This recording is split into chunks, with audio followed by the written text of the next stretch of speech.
Anytime, anywhere education. Whichcollege.co.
A hand-carved natural quartz crystal ball made into a necklace for divination on the go.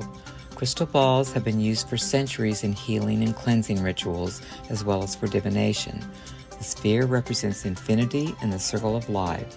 While a wand uses focused energy, the crystal ball sends out energy in all directions. This makes it a great resource for discovering the complete circumstances surrounding a question.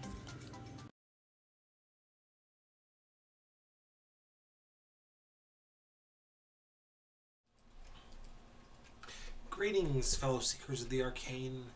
Welcome to Jedite's Pagan Vlog, where the veil between the worlds is thin and the energies of the universe converge. I'm your host, Reverend Jedite, and today I'd like to illuminate you on the intricacies of casting a ritual circle. So what is a magic circle? A magic circle, also referred to as a ritual circle or the sacred circle, is a fundamental concept in various magical traditions, including Wicca and in ceremonial magic. It is a consecrated space created by practitioners to perform magical workings, to perform rituals and ceremonies. The circle acts as a boundary separating the mundane world from the sacred, providing protection and amplifying the energy raised during rituals. Sorry. Fix my notes here. The circle is typically cast using ritual tools, gestures, or spoken words, depending on your style, while drawing upon the practitioner's intention and their energy. It symbolizes the infinite unity. It symbolizes the infinite unity and the cyclical nature of life. Within the circle, magical practitioners commune with deities, spirits, or natural forces, while harnessing their energies to manifest intentions, perform divination, or celebrate seasonal events. The circle also represents the interconnectedness of all living things, emphasizing harmony and balance. When the magical work is complete, the circle is released, or some people refer to it as closed, often by reversing the casting process. This act allows the energies raised within the circle to be released into the universe to manifest the intended goals. The magic circle serves as a sacred space where the spiritual and mundane worlds merge, enabling practitioners to tap into the unseen forces that govern our universe. So how do you do it? Well, before we cast the circle, we prep our working space. This means that we physically clean anything that's in the way, gather any materials we need for our ritual, and set up the altar. I've already discussed setting up the altar in the altars and self-initiation episode.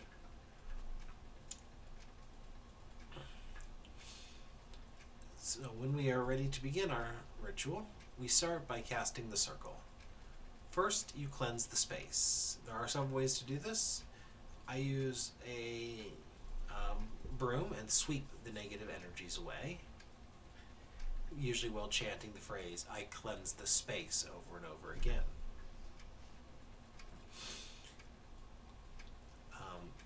You could also use holy water and sprinkle the edge of the circle, or you could use incense. Once you've done that, you are ready to call the quarters. The quarters, also known as the eights, are called in a clockwise order around the circle, beginning at the east. And when you close the circle, they are dismissed last in an anti-clockwise direction, starting at the north.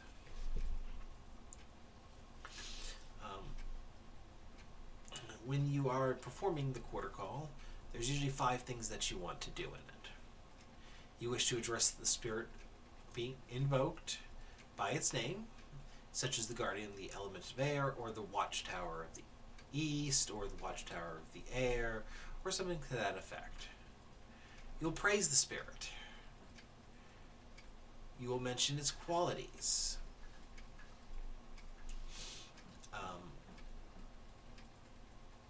You will then request its presence. And this is important to be polite. You'll say something like, "I ask you to join this ritual and share your powers." You're not demanding it, you are not ordering it, you are politely inviting it. And then you welcome it to your circle. The traditional way is with the phrase, "Hail and welcome." When it comes to mentioning the qualities and praising the spirit, the best way to know what you're doing would be to look up the correspondences for the for the element, which I do have listed in the appropriate section on my online Book of Shadows at wiccan.pw.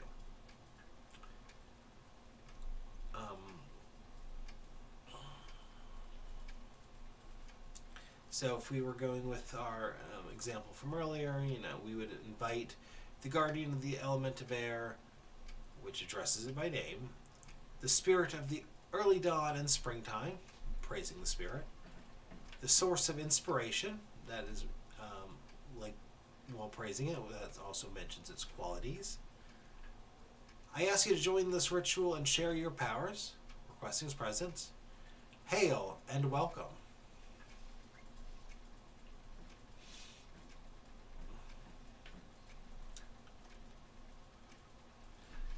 When you wish to close the quarter at the end of the ritual, it's going to be very much the same thing. You'll address the spirit again by name, usually the same name that you used to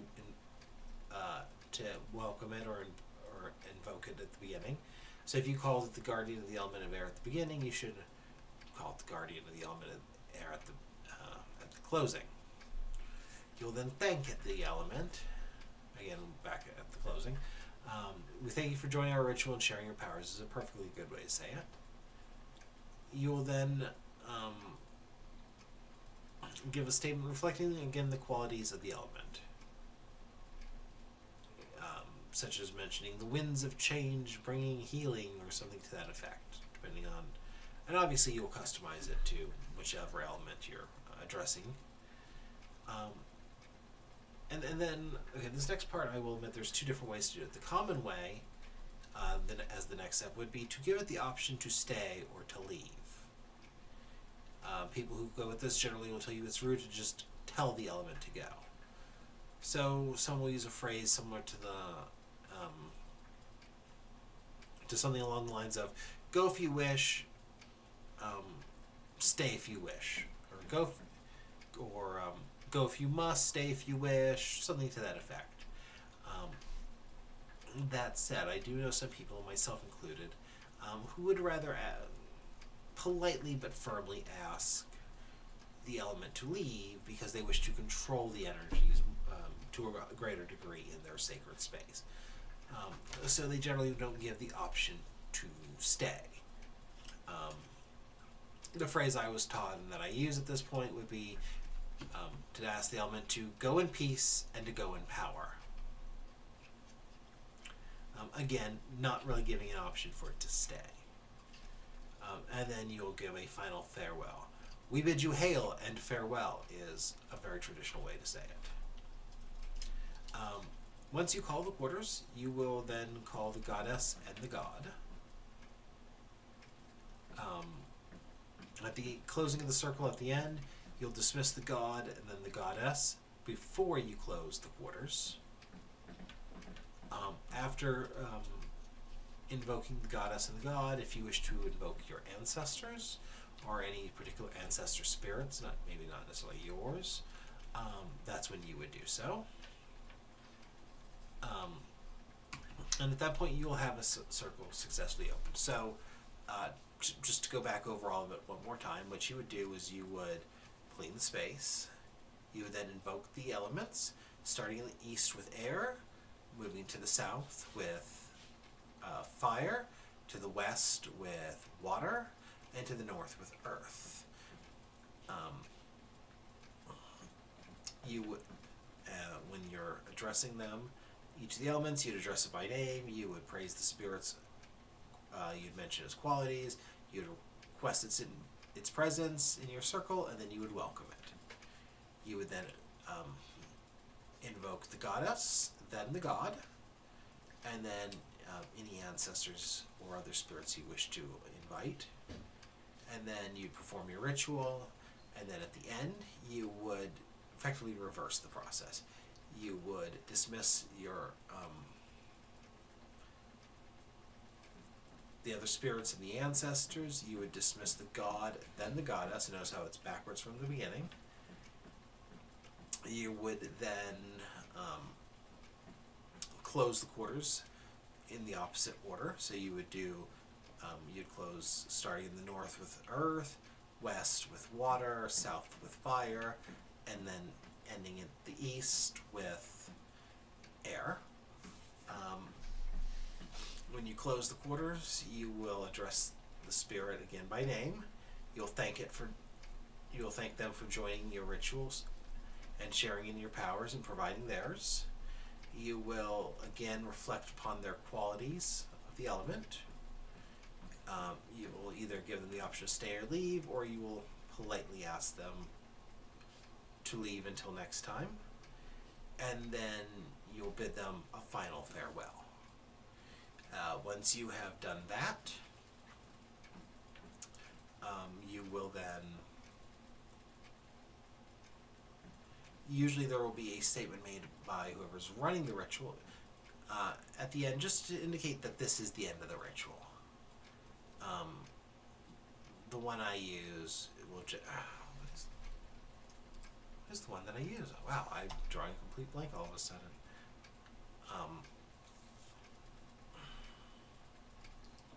Yeah, you'll just give a brief sentence statement, just indicating this is the end of it.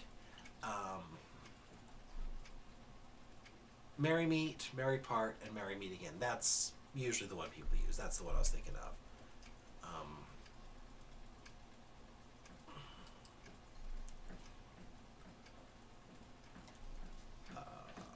Yeah, and then at that point, some will also ring a closing bell or something again, just to indicate this is the end of the ritual.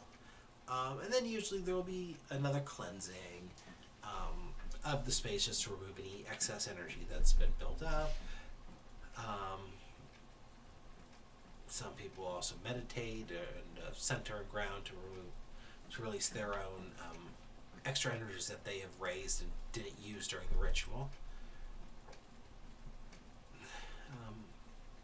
But yeah, that is pretty much the basics of how a ritual works, or at least the opening and closing of the circle itself. And if you take that along with what I've covered in episodes 5, 6, 7, 8, 30, and an episode that was titled Altars and Self-Dedication, that's from when I was still doing season numbers, so I think it's labeled Season 2, Episode 5. But at that point, you should actually have a good understanding of how the ritual works as a whole. How you set up your altar, what your tools would be. Now you see how you cast your circle. You'll then perform the ritual, which I can't really give you a one-size-fits-all definition of how the ritual is done because everyone's a bit different. Then you'll close the circle and move on.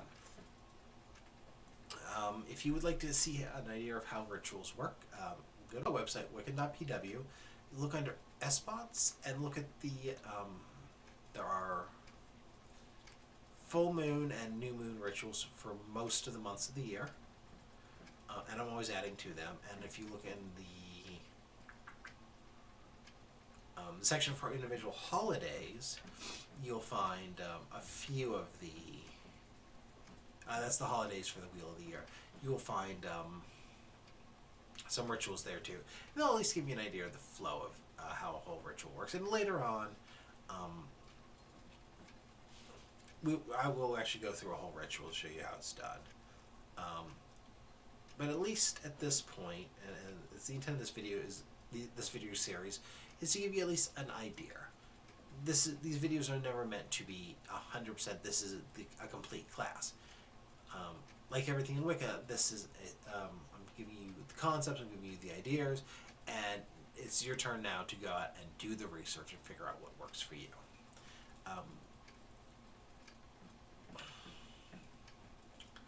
Yeah. So thank you. Thank you for joining us here today at Jedite's Pagan Vlog. I've got some new concepts of how I'm going to do these videos, so there is changes coming to these channels. I'm hoping to make this show a bit better. But we'll see where it's going. I think it's going to be awesome, though. But until next time, I appreciate you joining us, or joining me. I hope you take care. Feel free, if you want to learn more about anything, check out my other videos on YouTube under the channel called The Temple of the Starry Sky, or on my pagan vlog at wiccan.pw. And until next time, stay safe, stay healthy, and may you blessed be.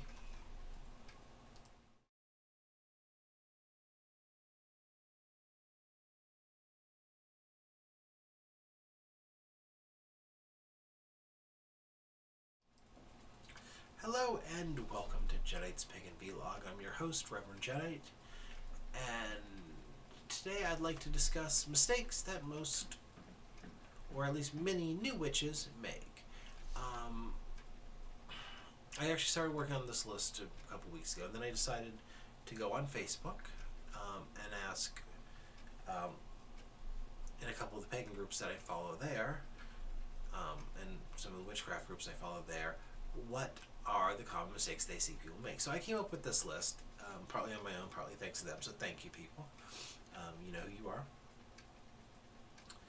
And I want to go over this list. I'm not going to go into any great deal of depth on any of these, but I at least want to give my brief thoughts on these individual items. So this is the mistakes that most new witches make.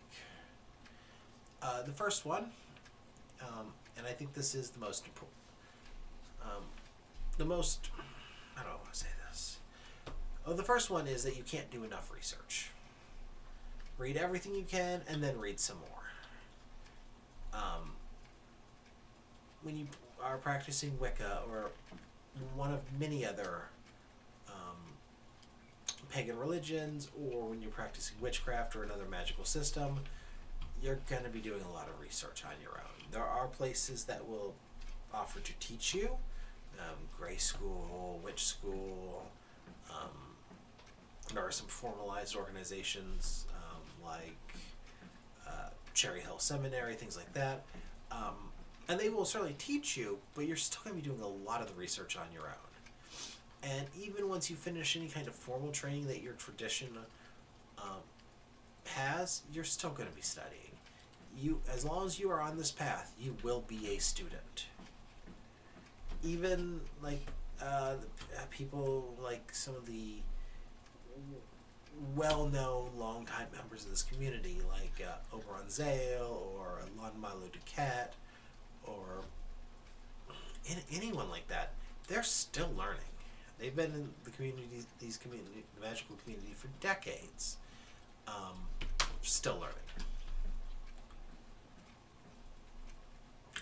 And tying in with that, the next mistake that I would say a lot of witches make is not studying enough before you just start looking up spells.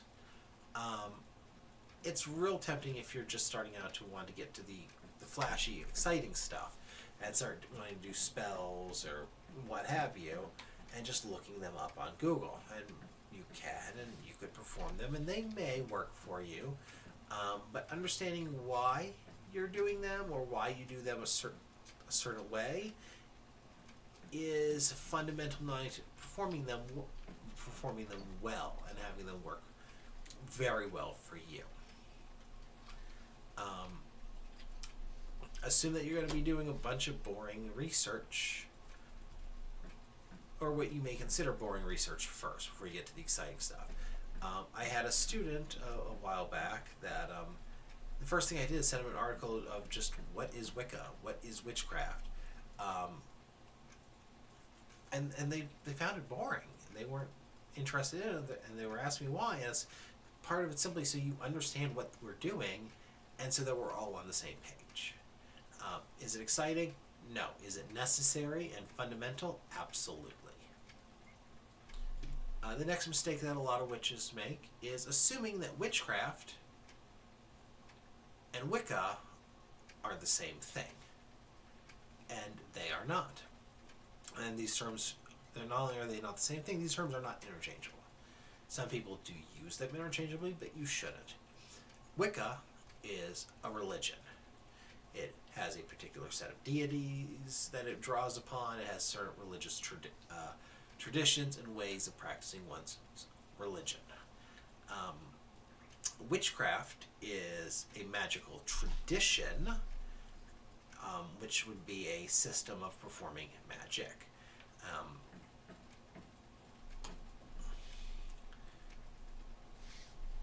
Now, Wicca is very open to witchcraft, and most people who practice Wicca do practice witchcraft, but not all people who practice Wicca practice witchcraft, and not all witches are also Wiccan. So if you're talking the religion, it's Wicca. If you're talking magic, it's witchcraft. And not even all forms of magic would be called witchcraft. If you're looking at, let's say, the magical system used by the Golden Dawn, you would not generally refer to that as witchcraft, is my understanding, because they don't refer to it as such. It is a different system. When you look at Thelema, my understanding is that Thelema is both a magical system and a religion, I guess. I'm not expert on it because I'm not a Thelmite. But again, you probably would not call it witchcraft.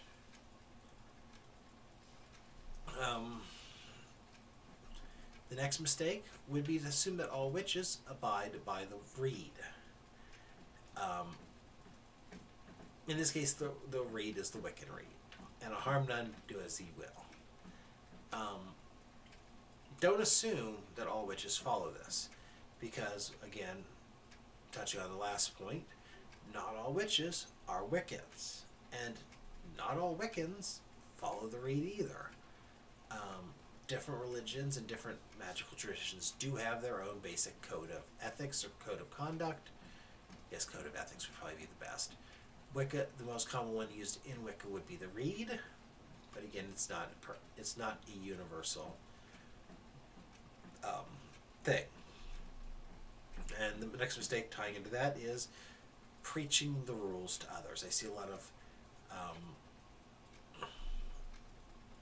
beginners, especially, who they've now discovered the Rede, and they're trying to call people out for not following it. Again, not everyone follows it, because either they're not Wiccans or they don't belong to a branch of Wicca that follows it. So don't preach the rules to them. They probably know their system better than you do. Especially if you're new. Again, this is a list meant for new practitioners.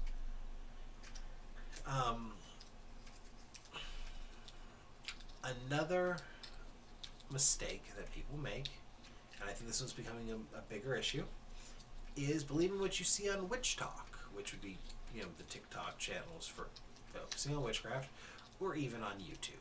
I'm gonna lump them together, witchcraft, or YouTube and TikTok, and Instagram together.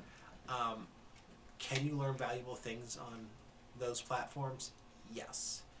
Is there a lot of crap on those platforms that is incorrect, misleading, or it's labeled as being witchcraft or Wicca when it really belongs to another system and is irrelevant? Yeah.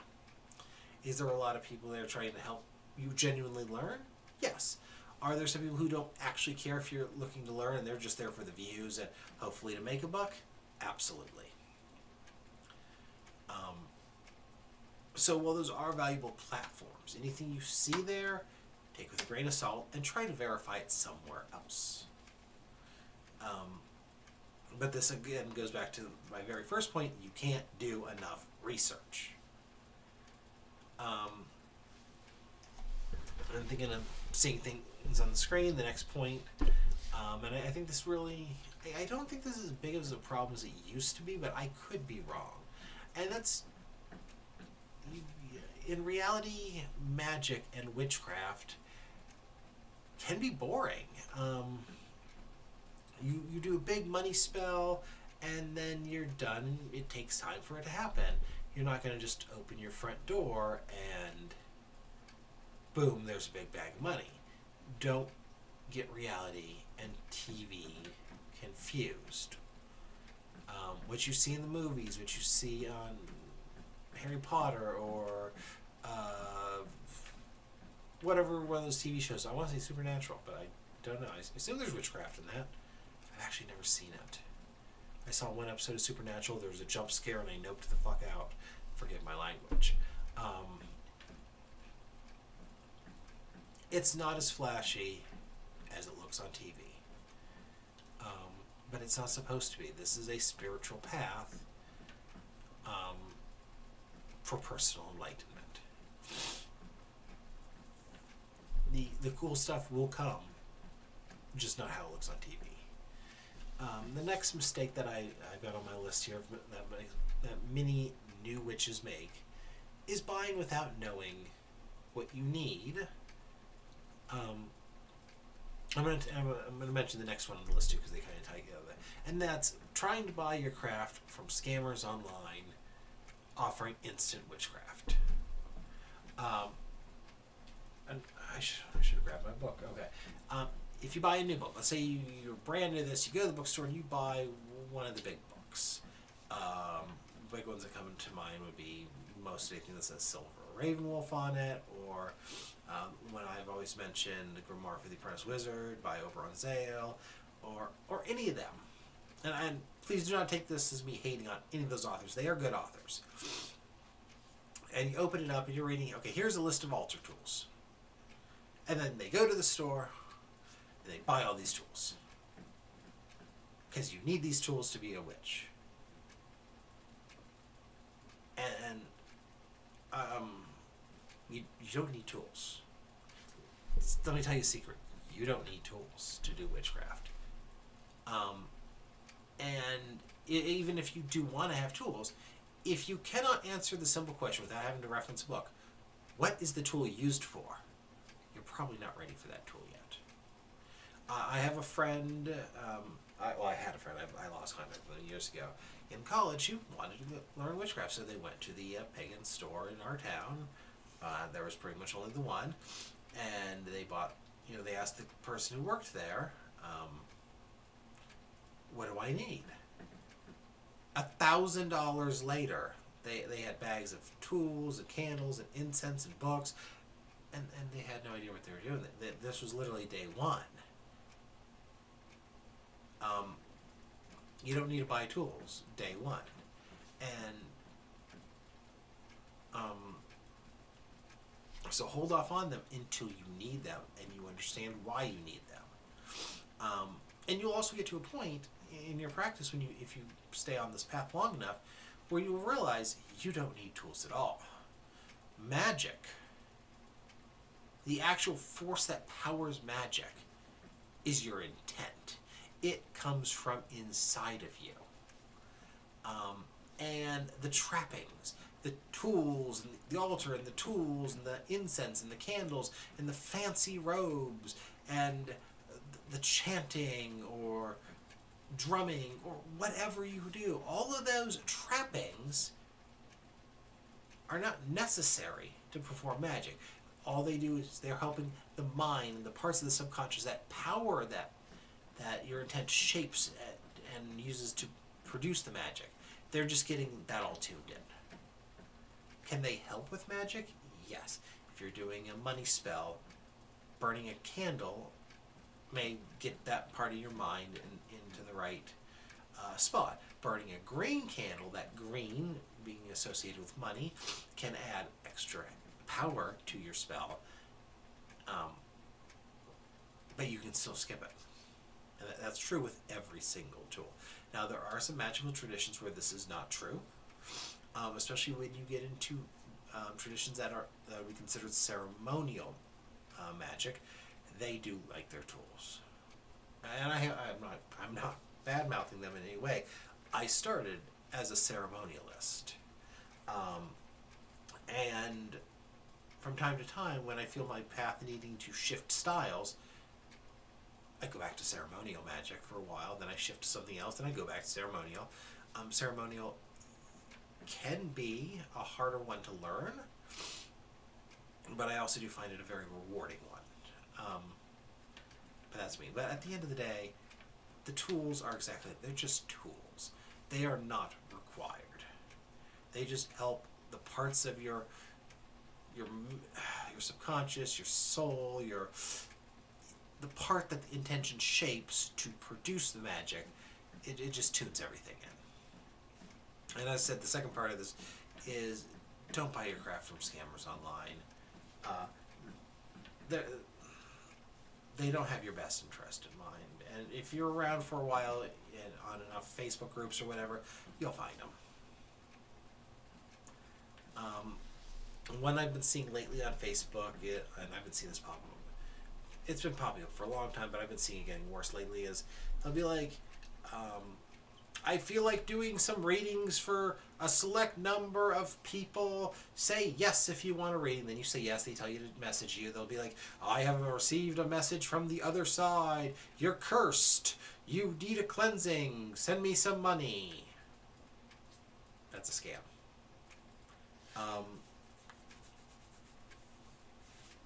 And it's one I see literally 20 times a day. I wish I was kidding. I see it all the time. I'm a millennial. I'm on Facebook a lot. I don't actually use TikTok. I have one, but I don't use it. Facebook's my go-to social media, and the groups I see, I report them all the time, and it's at least 20 a day.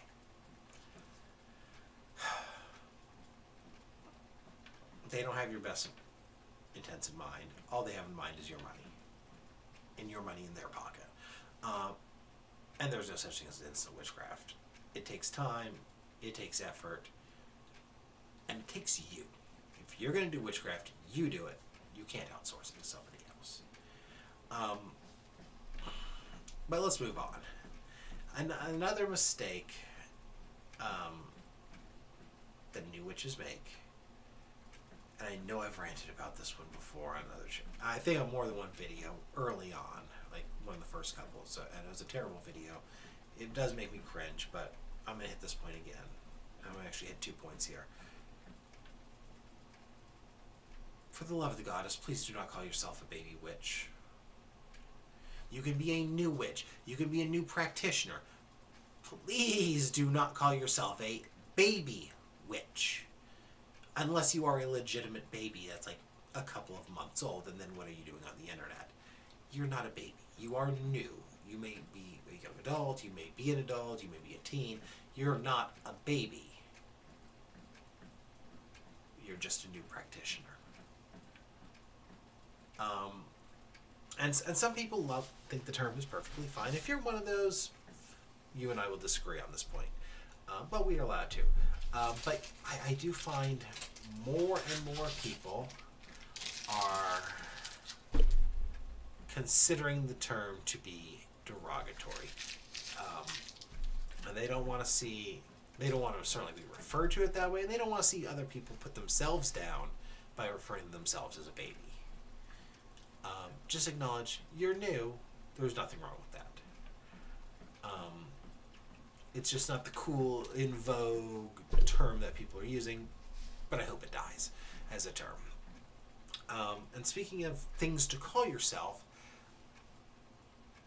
witches, and I know this is another one I've rallied against, and I will admit my opinion on this has changed a little, to a degree.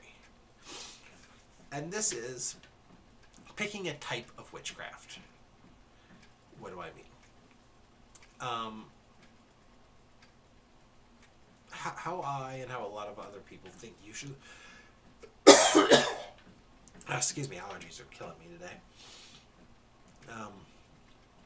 When you learn magic, the best way to learn magic, where you will really get the most out of it, is you're going to start with learning some core basics. You're going to learn grounding, you're going to learn centering, you're going to learn meditation. You will probably learn the basics of ritual.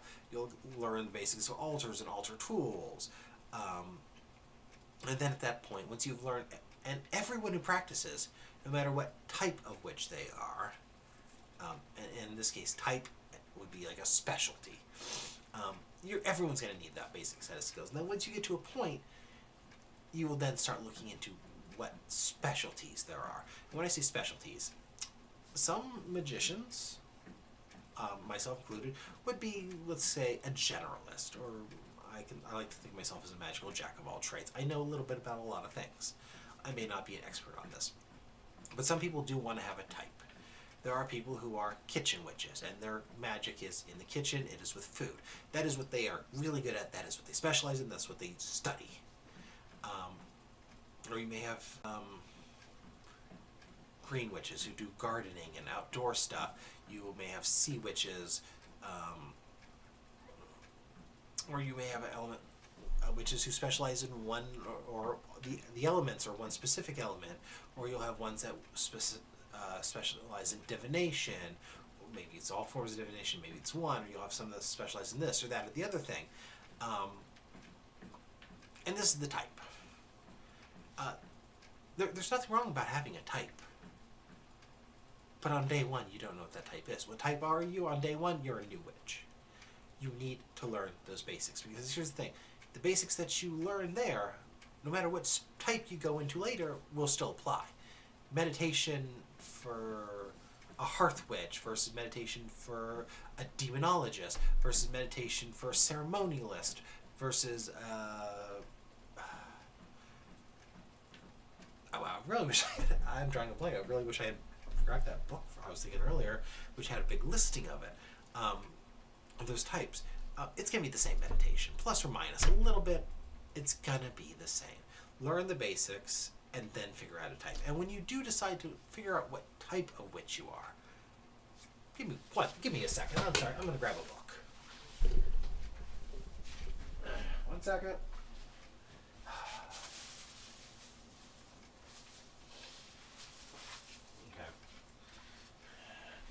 All right, I've grabbed 2 books. These are 2 books I reference on a very regular basis. These books are almost never on my bookshelf. Okay, this is the Grimoire for the Apprentice Wizard by Oberon Zale Ravenheart. This is the companion. This is effectively the second volume. I've mentioned these on the show a lot. These are excellent 101 level books. If you want to learn the type of magic, the witchcraft wizardry that he teaches, it's really good. This main book is rarely on my bookshelf. It usually lives on the floor next to my bed because I reference it that often. I have a PDF version on my tablet. I've got one on my phone. I use this book a lot. I don't want to say this book is my Bible. I know witches who do refer to it that way, and I understand why. But speaking of why I reference this book and types, check this out. If you go into here, it starts with him teaching you basics with just hold on a second. Let me turn off. All right, let me not blur the background. I usually do is just soften out the lines in the green screen, but it's blurring the book now. Okay, he starts off with teaching you basics. Some history of magic, some basic skills that a lot of people are going to use. Seeing auras, cloaking, shielding, meditation, stuff like that. A lot, again, the basics that every type of witch will have. Then you get later on into, let's see, we get right, where is it? I think it's called Spectrum. Hey, there's a table of contents. Why am I doing this the hard way? You get into the Spectrum, and the Spectrum 2, and then for the most part, this book kind of continues where those 2 Spectrum sections are. And the Spectrum is really those types. Meditation, healing, wart cutting, which is going to be plants, divination, conjury, which I think in this book that is 237, is that what I think it is?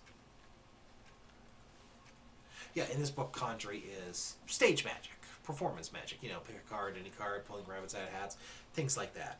Alchemy, beast mastery, cosmology. Cosmology asks the question of why is the universe what it is. Cosmology asks why is the universe created. That really gets into a lot of spiritual questions about why the gods or goddess created the universe and the beginnings of the universe. Lore mastery and the dark arts. And then it continues in the companion. He goes further into those specialties again, but also adds life ways, which is, I've actually not read that in a long time. I think that's kind of like just living a magical life. Math magics, that's going to get into a lot of numerology and number magic, ceremonial magic, stuff like that. Those are specialties, and the reason I like these books, and the whole reason I grabbed these books to start with, and I apologize, I do get off topic here. The reason I like these books is because once you learn the basics, which is the first about half of this first book, it then goes into the specialties, the types of witches you could become, which pretty much follows the rest of the book plus most of the second book. And it doesn't go into a lot of details on a lot, but it does introduce you to a large number of types of witches, and once you get an idea of what's out there, you can decide what you want to be. Wrapping this all the way back around, I know I said I was going to make these brief. I apologize. But this is an issue I think a lot of witches do make this mistake. Don't pick what type of witch you are early. And the reasoning for it really is, one, you do need to learn those basics no matter what. And two, let's say you like cooking. So you decide, I'm going to be a kitchen witch. And that's all you ever study is the basics and kitchen witchery. You could find that to be very lightning. You could be quite happy with it. I'm not going to judge you as to whether that's right. But I do think you should get a book like this, or what's that other book? The big red brick of a book by Silver Ray Wolf. I can't remember the title of it right now. Explore your options is what I'm really getting at. That's why I like these books. Just read about all these other types there are, because maybe you want to be a kitchen witch when you discover that there's something else you could be really good at. You could find even more fulfilling than that one. But if you pick your type early and you pigeonhole yourself into it, then you might miss out on it.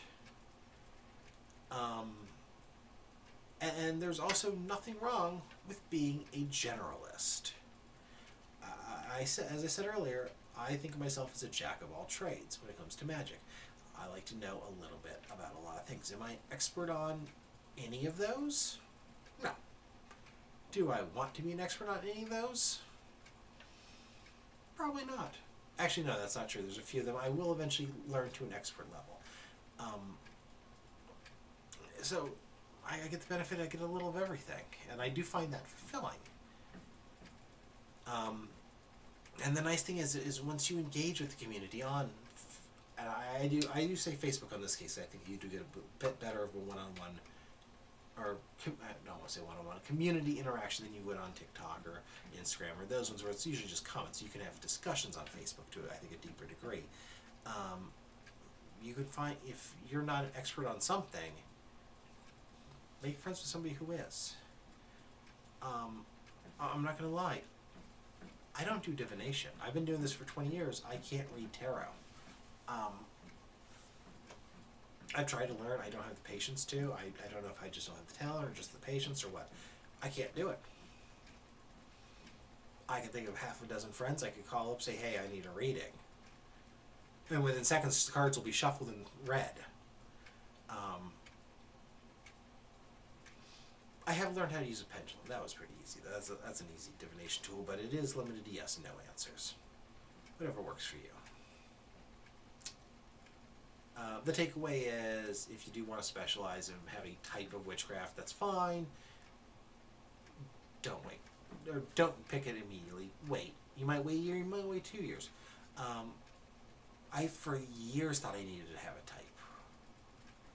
In order to stop being a new witch, you had to have a type. And then at some point, fairly recently, and it's been 22 years I've been practicing, and only fairly recently I realized I don't need to have a type. I am a generalist, and I'm happy with being a generalist. I know a bit about a lot of things, and if I do need some knowledge to a very high expert level, I know who to ask. And when you do decide to figure out what type of witch you are, and just as a takeaway here, don't go on the internet and just ask other witches, what type of witch am I? If you don't know, we don't know. Get a book like these. Explore what types are there. There's also websites too. I just have these here. Explore what's out there. Decide what you like. And there's nothing wrong with changing. Maybe you'll come in here and you'll read it and you'll say, oh, this math magic stuff looks cool. Let me learn about numerology and that stuff. And you do it for a while, and you say, oh, you know what? I don't like this as much as I thought I would. Let me go ahead and pick something else, and maybe I'll learn astrology or something like that. And you change what type you are. But there's nothing wrong with that. That's perfectly fine. Don't pigeonhole yourself as something you don't like either. Again, remember, at the end of the day, this is a path. One step builds upon the last. Builds upon the last. We are going somewhere. And we will walk this path for more than one lifetime.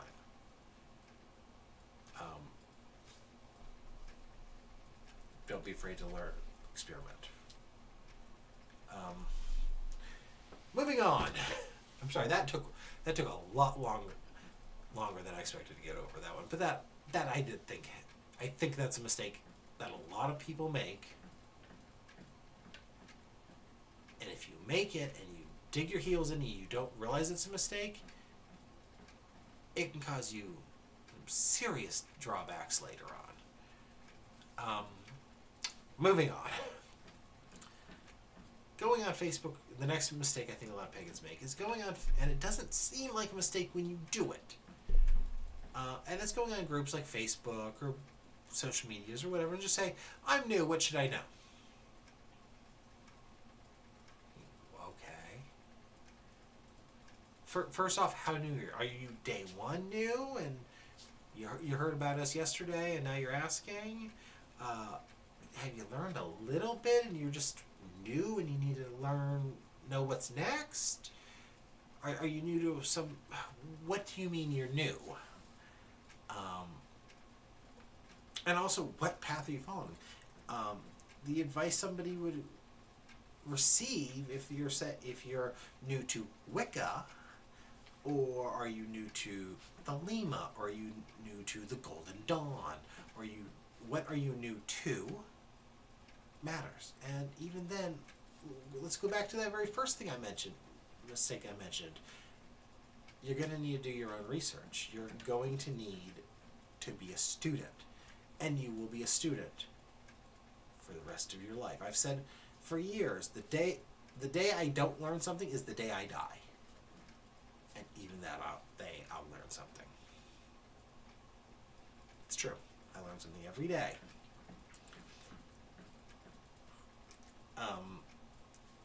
This is a religion where your spiritual growth and your mental growth go together.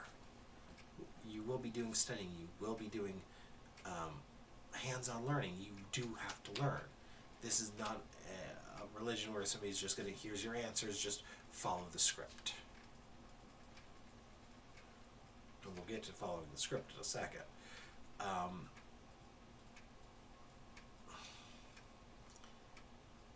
If you do find yourself in either an in-person group or an online group, if you need intro-level information, that's fine.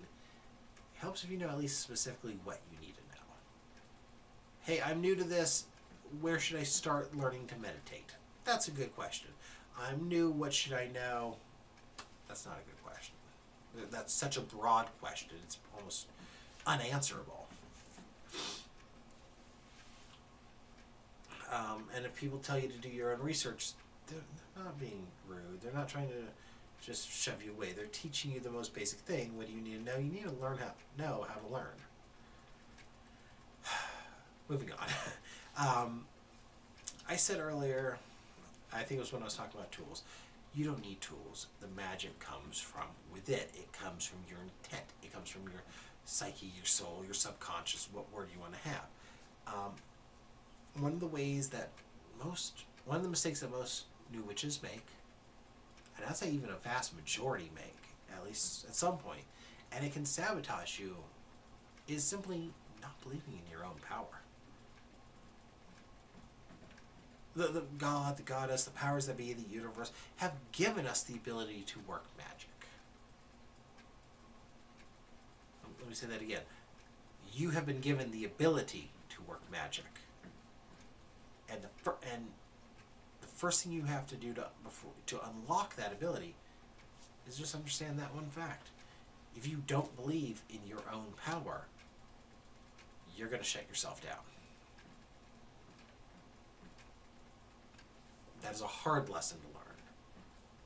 I will be completely honest, that it can be a very hard one to learn, especially if you are coming from Judaism and Christianity, the big three, Judaism, Islam, and Christianity, which really teach you that you don't have that power.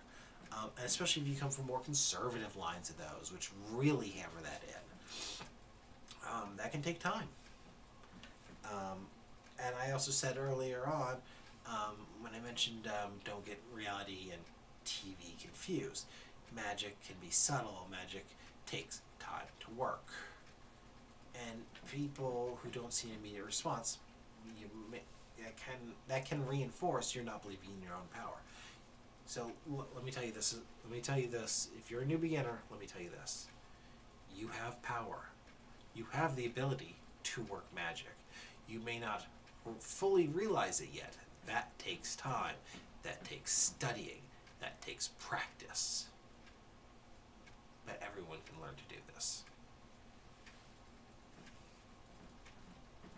Okay? Cool.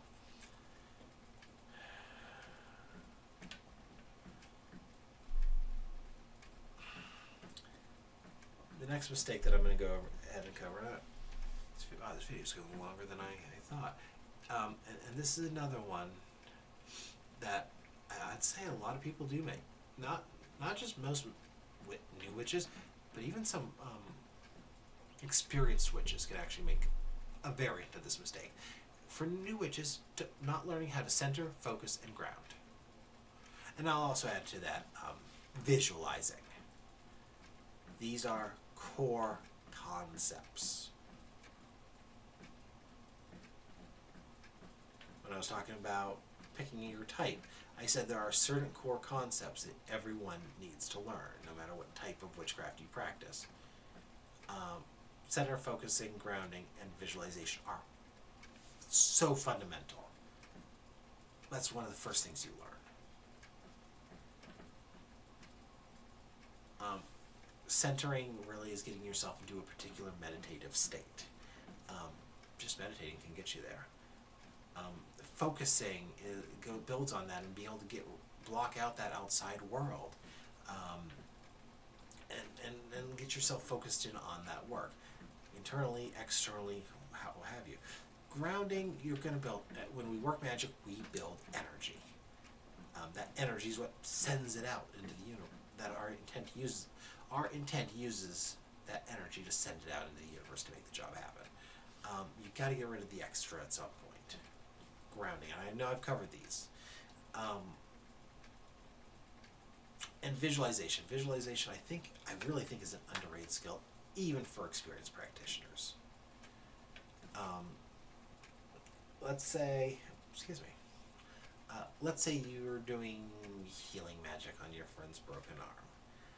Now, obviously, healing magic's not going to just fix it like you see in the movies. No, the doctor's going to do that. The healing magic's going to help speed up the process, make sure it heals better, heals completely, heals in a more desirable way. This isn't Harry Potter, this is a real world. 90% of the work is going to be, a vast majority of the work in fixing your friend's broken arm, it's going to be the doctor. Magic just helps things along. But let's say you're doing healing magic on it. First thing you're going to want to do is you're going to look, let's say you're there with your friend, you're going to into your working trance, you're going to focus, you're going to center, you're going to get into that meditative state, and how I've always learned to do healing magic is you'd visualize a blue healing light around the arm. Visualization is important. Again, your intent shapes your magic, and it's the subconscious that does the work. Visualization is sending that messaging to where it needs to go in your subconscious. Some forms of divination, like looking into crystal balls, you need to be able to visualize. And not really the way you think for that one, but visualization is such a key thing. It is very underappreciated. Um, and something I think a lot of people should learn. There's something, and I think I mentioned this in another video. There is, and the easiest way to learn it is, the concept is being able to take your actual physical eyes into a very soft focus.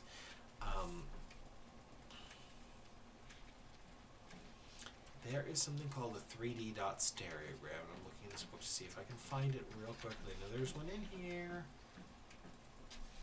3D dot stereograms look like this. Looks like a bunch of static, but if you look at it cross-eyed in a certain way, you'll see an image. What is this one? I forget. Oh, it's a chalice. This is a chalice. If you ever saw the movie Mallrats, the Kevin Smith movie Mallrats, the picture where all the kids kept seeing the boat, but the one guy couldn't, that was a 3D stereogram. You can look them up. The nice thing about those, and this is why I mentioned them, being able to see the 3D dot stereograms, that's cool. But it's that focus. Being able to bring your eyes into that type of soft focus when you're looking into a crystal ball, that's how I do it. I get the lighting dim and I bring my eyes into, I concentrate on the crystal ball, then I move my focus into that soft focus where it just sort of gets out of focus. I think I'm just focusing on an empty spot in space behind it. And that gets that part of the brain working. Same technique I use when I see auras. If I'm looking at somebody's aura, same way. But centering, grounding, focusing, and visualization are very key, very, very basic 101 level things everyone needs to learn. And I say I also, and I said a moment ago that I also think a lot of experienced practitioners make the same mistake by forgetting to do it. It's really easy to, once you learn how to meditate, you do it on a regular basis, then you move on, and you just sort of abandon the practice. Well, I already learned that. I want to move on to the next one. You still need the advanced stuff builds on the basics. You can't just abandon the basics. It's real easy to do.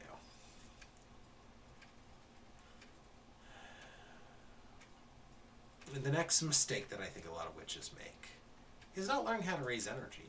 At the end of the day, magic is using your intent to perform magic. Raising energy is the oomph to make that happen. Raising energy is a very key thing to most forms of magic.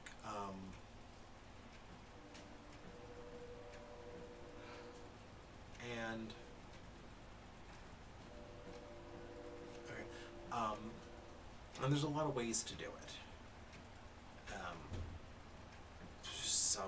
And it depends on your style, it depends on your tradition, it depends on just the working you're doing.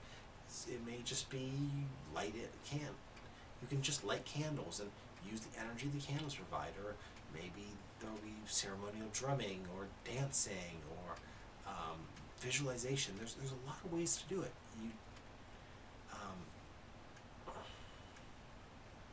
But it isn't you need to learn. It's another 101 level thing.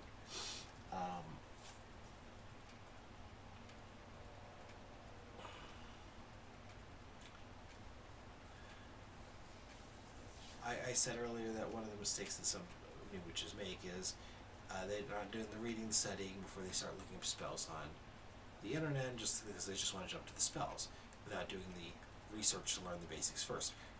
If you don't learn how to raise energy, which is a basic thing, the spells won't work. Or if they do, it'll be really disappointing how little it works.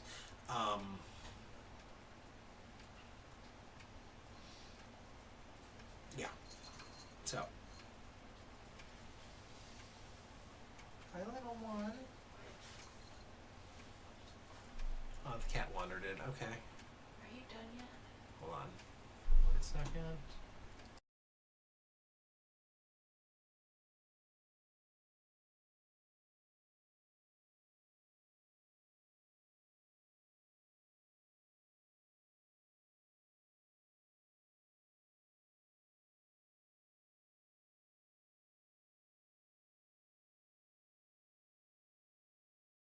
Sorry about that. Joys of doing live videos.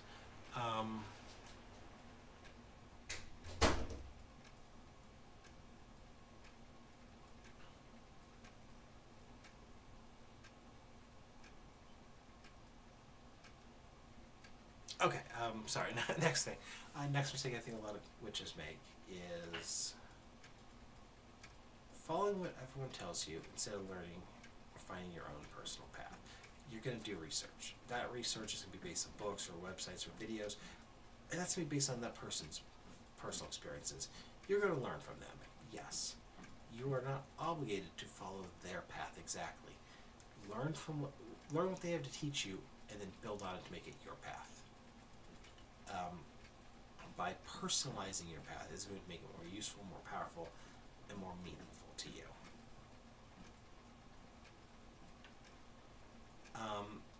This ties into the next mistake, and that's not writing your own spells. It is easy to go online and look up a spell and just do it. Will it work if you know what you're doing? Absolutely. Is writing your own from scratch, or taking a pre-existing one and customizing it to you, will it work better? Yes. And these last two tie into the next point. Don't be afraid to experiment. This is a mistake a lot of people do. Is they say, well, the book says I got to do X, Y, and Z. I've got to do it with these herbs, these crystals. If you don't have those herbs, don't have those crystals, or maybe substitutions, or just experiment, tweak things, make it work for you. That experimenting is a key part of learning. And I'm not a super big expert on chaos magic, but a lot of what they do is experimenting. It is based on the concept of experiment. Well, I wouldn't say based on it, but that's a big faction of what they do, is experimenting. And we're getting close to the end of this list, so let's go ahead and wrap this up with the next couple. And this is another one I see a lot of time on a lot of the new beginner witchcraft groups on Facebook. Don't think every little thing in the universe is a sign. I don't know how many times somebody's posted a picture of the pebble on the driveway. I found a thing on my driveway. Is it my curse? Is this a sign from the deity? It's a rock on the end of your driveway. It's a feather on the curb. Not every little thing is some sign of something. And if you're just starting out, the universe probably isn't leaving you that many signs, and if it does, they're pretty obvious, because the powers that be that leave those signs know you're not exactly in a position to be able to interpret all of them. That comes with time. And even then, not everything's a sign. Sometimes a rock on the driveway is just a rock on the driveway. What's it mean? Does it mean you're cursed? Does it mean that blessings are coming? Does it mean that you neighborhood kid dropped a rock on your driveway? Yeah. And building on that one, and this is another one I see a lot on Facebook. Don't automatically think you're cursed. I don't know how many people I see a day saying, I think I've so and so put a curse on me. How do I break this curse? And if you listen to them and talk to them and actually get information from them, that's the key thing. If you can actually get information from them more than just that one introductory blurb, 90% of the time, they're not cursed. Life just sucks. Pro tip, life sucks. More often than not. Not every flat tire you get is a curse. Sometimes it's just a nail in the road. Someday, something bad happens to you. Maybe it's a curse. Probably not. Probably just shitty day. Forget my language. It happens. Did somebody curse you? Probably not. And the last thing I'm going to include, because at 50 minutes, this is an almost hour-long video, so I'm going to wrap this up with this last one. And this builds back on some of the first ones I mentioned. I mentioned earlier on that don't think that all witches abide by the wheat reed, because not all of us are Wiccan. I'm Wiccan. Not all of them follow the same rules you think they should. not everyone follows the same rules that you do or that you think they should. So the last one I'm going to do is don't gatekeep. Don't tell people how to practice. There's a few reasons. One, don't tell them they're doing it wrong because they're not doing it how you think they should. Also, because that's not true. It never will be true. Different traditions do things different. Also remember, as you get more advanced, and this is a message I'm saying to those of you who've been there for a while, because these are the ones who do this, I think, the most. Remember, everyone was new at some point. If they're asking a basic level question you think's below you, just remember at some point you probably asked that question years ago when you were new. Everyone was new at some point. Everyone made mistakes. Everyone needed to learn, and everyone needed to learn from those mistakes.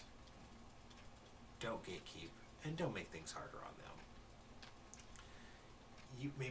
Did you have to learn some lessons the hard way? Yeah, we all have. Can you share what you learned with others so maybe they won't make the same mistakes, and maybe they'll have a little bit easier time? Yes, please do. Don't make other people's paths difficult. Don't gatekeep.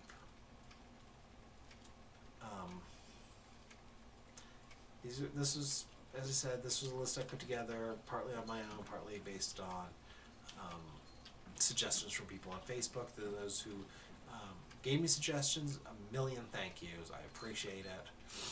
I got such a big response. I expected like 5 or 6 responses, not the 100 plus I did get. And even as somebody who has been practicing for 22 years, some of the mistakes that they said that new witches make, I'm like, oh wait, I still like that one. Hey, look, I learned. We all do.